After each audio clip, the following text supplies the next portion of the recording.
Hello and welcome to our nightly news. These are the headlines. President of the Republic congratulated the Algerian people on the occasion of the blessed Eid al-Fitr, hailing the value of solidarity between Algerians during the blessed month.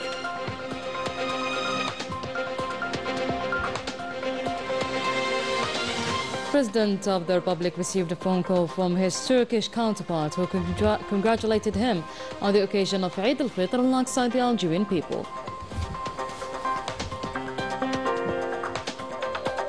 And in a spirit full of joy and spirituality, the Algerian community settled in France celebrated the first day of Eid al-Fitr.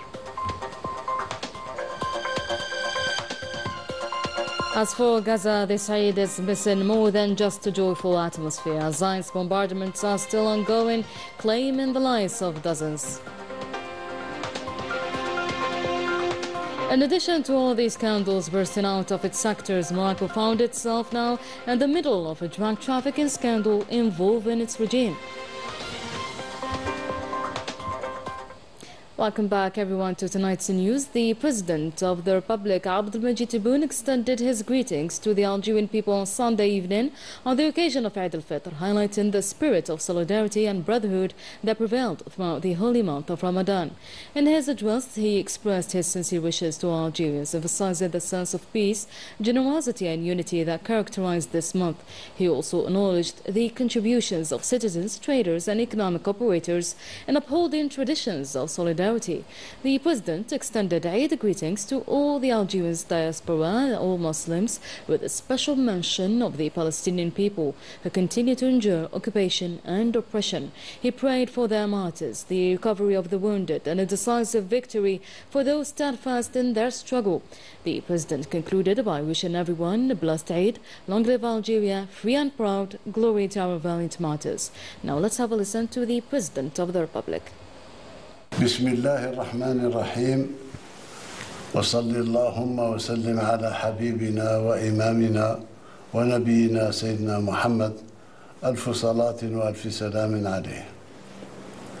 أيتها المواطنات أيها المواطنون، أتوجه إليكم جميعا بأصدق التهاني وخالص الأمنيات بمناسبة حلول عيد الفطر المبارك، الخاتمة الطيبة للنفحات الإيمانية التي عشناها طيلة شهر رمضان الفضيل. نحمد الله الذي وفقنا لصيامه وقيامه، إذ عم فيه الخير والطمأنينة وساد فيه الارتياح والتضامن كميزة وراسخة في مجتمعنا العريق.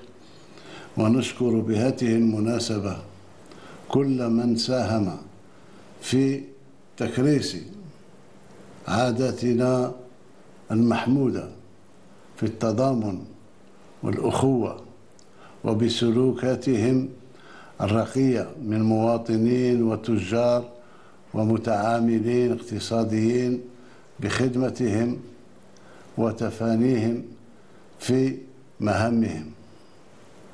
نجدد باسمكم جميعا تهاني عيد الفطر المبارك لجاليتنا بالخارج ولكل المسلمين، ونخص بالذكر إخواننا في فلسطين وهم تحت نار واضطهاد الاحتلال، راجين من الله عز وجل أن يرحم شهداءهم وأن يشفي جرحاهم وأن ينصر الصامدين منهم نصرا مبينا، إنه على كل شيء قدير.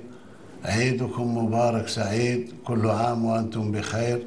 تحيا الجزائر حرة أبية، المجد والخلود لشهدائنا الأبرار، والسلام عليكم ورحمة الله تعالى وبركاته. President Abdulmajid Tebboune received on Sunday a phone call from the President of the Republic of Turkey, Recep Tayyip Erdogan, who extended his congratulations to him and to the Algerian people on the occasion of Eid al-Fitr, wishing Algeria continued prosperity and well-being.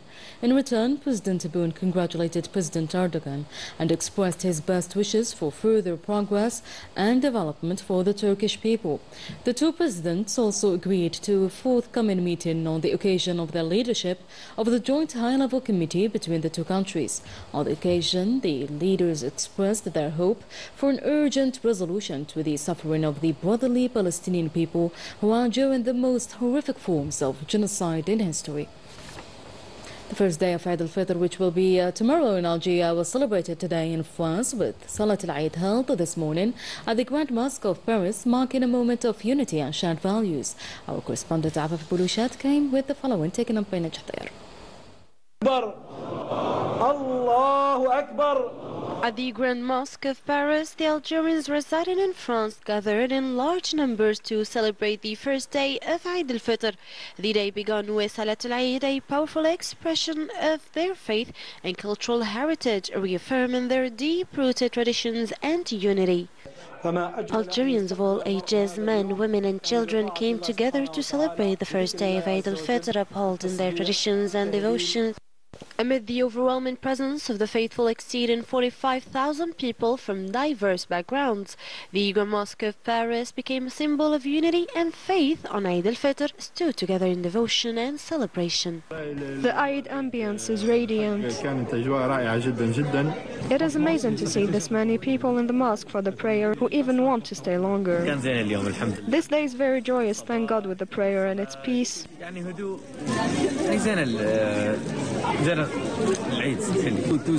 All is amazing. It was very nice to wait with all these people next to the mosque to pray, even though we waited a long time. We are very pleased with the Mosque of Paris and with the different races coming from everywhere. The atmosphere is great. The ambiance is very nice with family vibes. Happy to be here all together. For all Muslims in France, regardless of their origins, gathering together at the Grand Mosque of Paris reflects its role as a common home for the entire community, and this diversity stands in stark contrast to certain media narratives, which were strongly denounced by the Dean during the fraternity tea ceremony. The event also honored several associations for their commitment to solidarity during the blessed month, some of which had the support of the President of the Republic. The President of the Republic of Algeria, Abdulmajid Tebboune, put this space at my disposal, as well as many other establishments, for the aim of gathering Algerians in a family and unity atmosphere. The Dean also highlighted the difficult climate for the French Muslims, recalling with irony how they are repeatedly accused and targeted. He condemned the divisive rhetoric, including the recent remarks by the Minister of the Interior about the veil.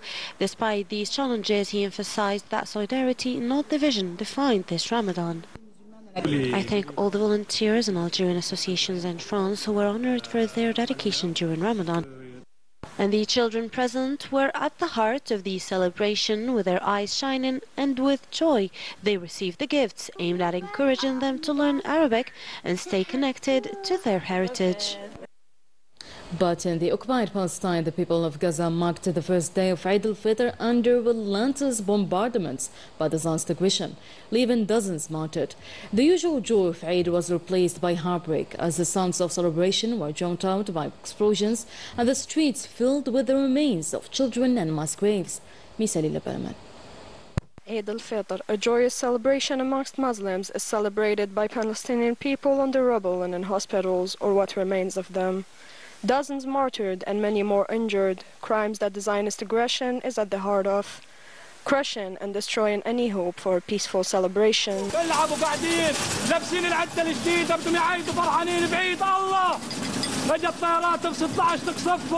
هدول أهداف العدو، هدول الأطفال والنساء أهداف العدو.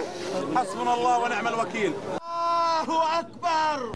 Palestinians began performing the funeral prayer for children whom the occupation did not spare, even on their holiday.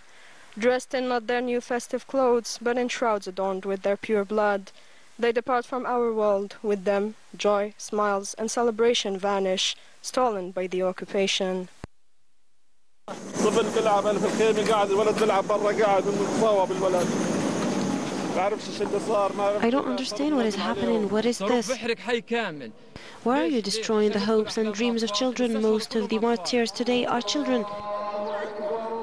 يعني بعد ألمات وبعد مجازر في أبناء شعبنا. Even after all of the struggle and these atrocities, we knew we had to pray the eighth prayer, despite the fact that our mosque was destroyed. بعد أن قام الاحتلال الإسرائيلي بخسف بيت الله عز وجل. رغم الجراح ورغم الآهات والدمار. Despite the pain and grief and the destruction of our homes and mosques and the murder of our children, God blessed us with the Eid and we prayed. Homes demolished over the heads of their inhabitants and mosques destroyed over the heads of worshippers. The signs of celebration have vanished in Gaza, yet the Palestinians proclaim day and night that their true celebration will be the end of occupation on Palestinian land. And while France enforces strict laws against anti-Semitism, it turns a blind eye to rising Islamophobia, which is fueled by the far right. And under the cover of secularism and public order, policies increasingly target Muslim citizens, restricting by that their visibility and freedoms. Misali Lebanon. Si aujourd'hui vous vendez aux Français. If you claim to fight Islamism by banning these women from wearing the veil, it is truly worrying, especially in the name of public order, when no French citizen is actually affected. There is no proof that the veil fuels Islamism or that these mothers on school trips were engaging in proselytism. À l'islamisme ou que ces mères qui accompagnaient leurs enfants en sortie scolaire faisaient du prosélytisme ou quoi que ce soit. While strict laws are being adopted to combat anti-Semitism, France paradoxically seems to turn a blind eye to hate speech against Muslims. Hateful remarks made by far-right politicians such as Retailleau, Bardella, Zemmour or Marion Le Pen fuel a climate of stigmatization, leading to a double standard in policy making. The French don't feel safe, you talk about Islam. The French can no longer afford to eat, you talk about Islam. The French can't heat their homes, you talk about Islam. The French struggle to find housing or pay their rent, you talk about Islam. The French can no longer make a living from their work and are in overdraft, you talk about Islam. For you, the only problem in France is Islam and Muslims. Behind the discourse of liberty and equality, institutionalized repression is steadily shrinking the space for Muslim citizens to express themselves and be visible. This marginalization deepens the divide between the political class and society, further alienating a segment of the population. It's getting worse and worse. Before, they used to hide it, so to speak. Now, they are proud to make these statements, and if they knew even half of the veiled women, they would know that these women are completely unaffected by such remarks. We don't know where this will lead. Their hatred towards veiled women, towards mothers, towards Arabs. Inequality crisis. For example, in schools, someone wears a cross, no one will necessarily comment. No one will ask them anything. But if someone wears a veil, they will be asked to remove it at the entrance. Amidst this tense atmosphere, the far right does not hesitate to legitimize discrimination. Islamophobia is increasingly tolerated in official political discourse and has even become a tool of division and an electoral strategy. By playing on fears and portraying Islam as a threat, certain political figures justify increasingly repressive measures, steering the republic further away from its ideals of justice and universality. In Ile-de-France, a solidarity march took place calling for the release of Sahrawi political prisoners held in Moroccan jails. Among the key demands is the right of French human rights activist Claude Mangean to visit her husband Namas Fari, who has been imprisoned since 2013 and sentenced to 30 years. Protesters also called for the release of all Sahrawis held in arbitrary detention. The Spanish Civil Guard announced the arrest of 23 people and the dismantling of one of the most active criminal networks smuggling cannabis from Morocco, the world's leading producer of drug and major supplier to the European market. In Operation Ansula, the largest anti-drug raid in the Mediterranean, the Spanish Civil Guard forces dismantled a powerful cannabis trafficking network run under the protection of the Mersin regime. The operation led to the arrest of 23 senior drug barons, including one of Morocco's most notorious traffickers. The authorities seized large quantities of cannabis, high-speed boats, massive sums of money, and advanced electronic equipment, including GPS systems and satellite phones. This latest bust further exposes Morocco's deep involvement in global drug trafficking. The United Nations ranks it as the world's largest cannabis producer, with annual production exceeding 700 tons. The experts warn that international collusion within the Mahsen regime allows drug shipments to pass through Moroccan ports unchecked, giving traffickers free rein under official protection.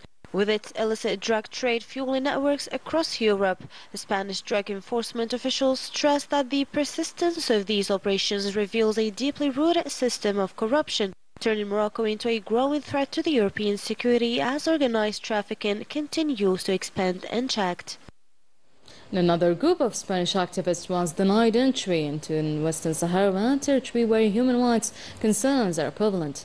Another effort made by the Mahsen regime to obstruct international observation of the situation on the ground, as these incidents involve the prevention of human rights observers, representatives of civil society and journalists from access in the region. As part of its missions to save lives at the sea, the Algerian Navy carried out a medical evacuation operation following an urgent request from Turkish side. Around 10 a.m. and 40 minutes on Sunday, Algeria's National Center for Surveillance and Rescue Operations at Sea received a distress call from its counterpart in Ankara regarding a Turkish sailor aboard the merchant ship DS Manati, anchored 5 nautical miles northeast of Bjaya. The sailor had suffered a serious head injury. In coordination with the Regional Center for Maritime Surveillance and Rescue in Jijil, the National Center swiftly launched an evacuation mission using an AS-12 search and rescue helicopter from the 560th Squadron. The injured sailor was airlifted to Bjaya Airport and then transferred to Khalil Amran Hospital for treatment. And this operation underscores the humanitarian role of the Coast Guard units and their commitment to saving lives at sea regardless of the circumstances. That was it for today's news. Thank you so much for watching. I'll see you tomorrow.